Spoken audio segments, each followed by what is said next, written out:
बिल्वमंगल जी रूप रसिक थे। रूप रसिक थे, जिसको देखते थे उसके रूप गुण के ऊपर मोहित हो जाते थे। एक दिन कुछ सरोवर से स्त्रियां जल भर रही थी। उन्होंने एक स्त्री को देखा, इतनी सुंदर है।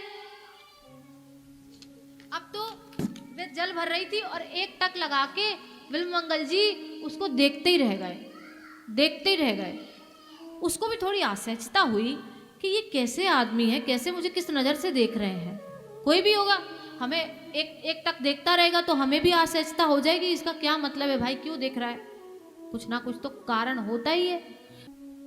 तो बिल्वमंगल जी जब उस स्त्री को देखे जा रहे थे तो उस स्त्री को थोड़ी आश्चर्यता हुई, परंतु फिर भी उसने अपना जल भरा, अपनी मटकी ली, अपने घर चली गई।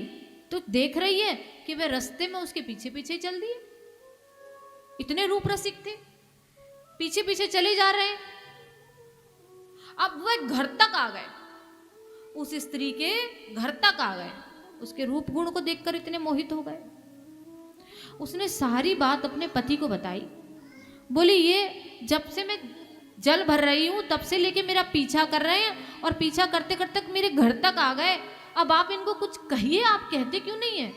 वह बोले, भक्त थे, उनके पति भी भक्त थे।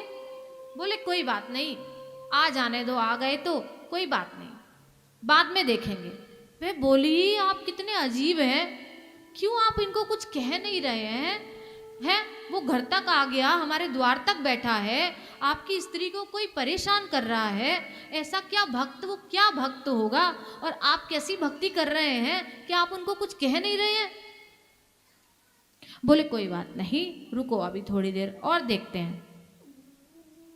अब उनके पति ने देखा कि वे बाहर बैठे हैं, बहुत समय हो गया, सांझ हो गई, सुबह से संध्या तक बाहर बैठे हैं। उन्होंने कहा कि प्रभु आप आइए, अंदर आइए।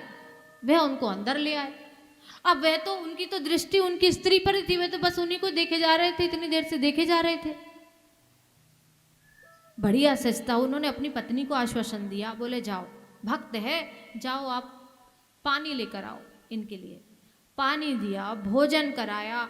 वे भोजन भी कराते तो भी उनकी पत्नी को ही देखते रहते। सांझ हो गई, रात्रि हो गई। अब उन्होंने कहा कि आप यहीं पर सहन करिए। वह बोली, मैं आपको छोड़कर जा रही हूं और आपसे इनको कुछ नहीं कहा जा रहा है, मैं अपने भाई बंधुओं को लेकर आऊंगी। आप कुछ नहीं कह रहे हैं, आप दूसरे पुरुष को घर में भी लेकर आ गए, आप कैसे पति हैं।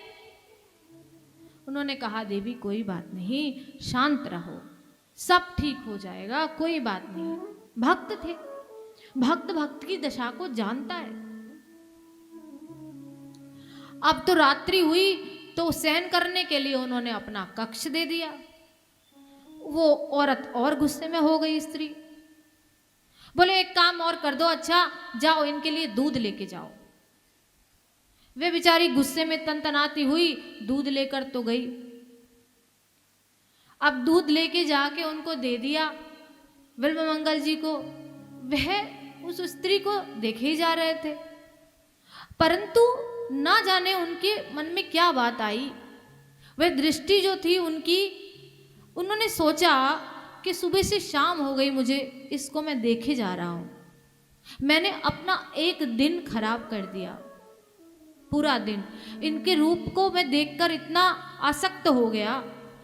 उन्होंने कहा कि उस स्त्री को कहा कि जाइए, आपके घर में सुई है, सुई लेकर आइए।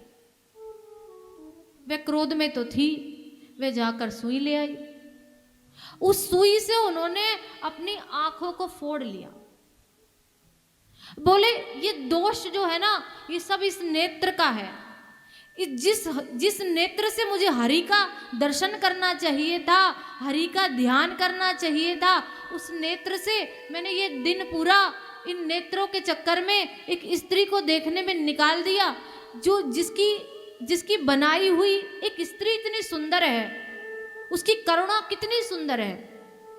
एक एक चीज में रंग जो भरा है, आप पक्षियों को देखिए, आप फूलों को देखिए, आप सृष्टि को देखिए, आकाश को देखिए, कभी एक जैसे नहीं है। जिसकी बनाई हुई सृष्टि इतनी सुंदर है वह स्वयं कितना सुंदर होगा। ये जो दिन मैंने पूरा इस स्त्री के रूप गुण को देखने में खराब कर दिया, काश मैं इसे भगवान में लगा देता तो मेरा उद्धार हो जाता। यह सोच के उन्होंने अपने नेत्र फोड़ लिए।